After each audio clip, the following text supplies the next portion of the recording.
আছে,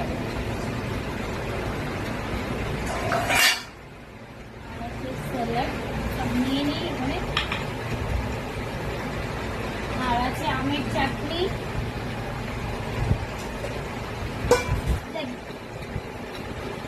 দিদি পাঠিয়েছে শুক্তো। আর এটা আছে ভাজাভুজি, বরবটি ভাজা, উচ্ছে ভাজা, আলু ভাজা, শাক ভাজা, বেগুন ভাজা। আর আছে কুমড়ো চিংড়ি, যারা দই মিষ্টি সবই আছে।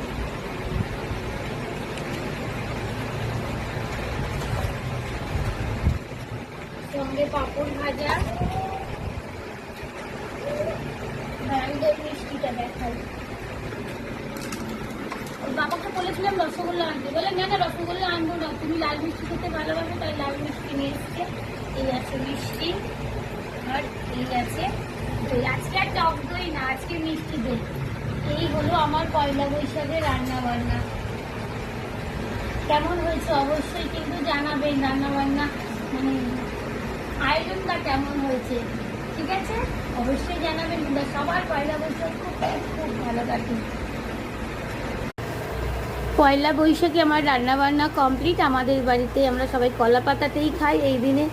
কী কী আছে, শুক্তো আছে, শাক ভাজা আছে, উচ্ছে ভাজা আছে, বরবটি ভাজা, বেগুন ভাজা, আলু ভাজা, পাঁপড় ভাজা, দই আছে, চাটনি আছে, রসগোল্লা আছে, মুরগির মাংস আছে, কুমড়ো পুঁই শাক চিংড়ি আছে, মাছের মাথা দিয়ে ডাল আছে, আর আছে সঙ্গে স্যালাড।